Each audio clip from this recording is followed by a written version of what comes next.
बिस्मिल्लाहिर्रहमानिर्रहीम। नाजरीन, आज हम आपको एक कैदी सिपह सालार का सच्चा वाक़या सुनाते हैं।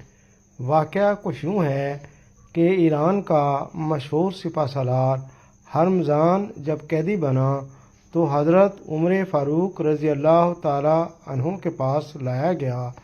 हज़रत उमर रज़ी अल्लाह अन्हु ने उसे इस्लाम कबूल करने की दावत दी, जिसे सिपह सालार हरमज़ान ने ठुकरा दिया। तो हज़रत उमर फ़ारूक रज़ी अल्लाह ताला अन्हु ने उसे कत्ल करने का हुक्म दिया, क्योंकि उसने इस्लाम को और मुसलमानों को बहुत नुकसान पहुँचाया था। जब उसके कत्ल की मुकम्मल तैयारी हो गई तो उसने यानी हरमज़ान ने हज़रत उमर फ़ारूक रज़ी अल्लाह अन्हु की तरफ देखकर कहा कि मैं प्यास से निडाल हो गया हूँ, आप मुझे कत्ल करने से पहले पानी पीने दे सकते हैं। हुक्म हुआ कि इसे पानी पिलाया जाए। हरमज़ान ने जब पानी का प्याला हाथ में लिया तो हज़रत उमर फ़ारूक रज़ी अल्लाह अन्हु से कहने लगा कि इस पानी के पीने तक आप मुझे कत्ल नहीं करेंगे। हज़रत उमर फ़ारूक रज़ी अल्लाह अन्हु ने फरमाया कि जब तक तुम पानी नहीं पियोगे तुम्हें कत्ल नहीं किया जाएगा।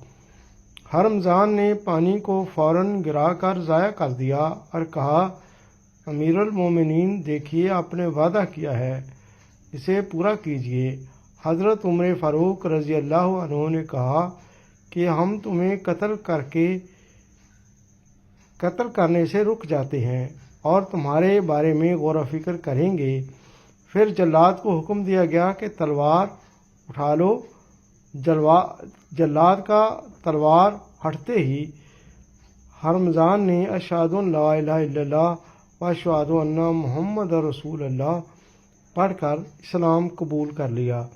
हज़रत उमर फ़ारूक रज़ी अल्लाह ताला अन्हु ने फरमाया कि तुमने इस्लाम कबूल किया, बहुत अच्छी बात है, मगर तुम ये तो बताओ कि जब हमने तुमसे कहा कि इस्लाम कबूल कर लो तो तुमने उस वक्त क्यों कबूल नहीं किया। तो उसने कहा कि मुझे इस बात का डर था कि अगर मैं इस्लाम कबूल करूँगा तो मेरे बारे में कहा जाएगा कि इसने मौत के डर से इस्लाम कबूल कर लिया। हज़रत उमर फ़ारूक रज़ी अल्लाह ताला अन्हु ने फरमाया कि अहले फ़ारस की अक्लें पहाड़ों जैसी हैं, जिसका मतलब ये है कि बड़े अक्लमंद हैं, इनकी अक्लें भी अज़ीम शान हैं। सुभान अल्लाह। नाज़रीन, जिसको भी ये वाक़या अच्छा लगे तो लाइक कर दें, चैनल को सब्सक्राइब कर दें और इस वाक़े को शेयर भी करें। आप सबका बहुत शुक्रिया।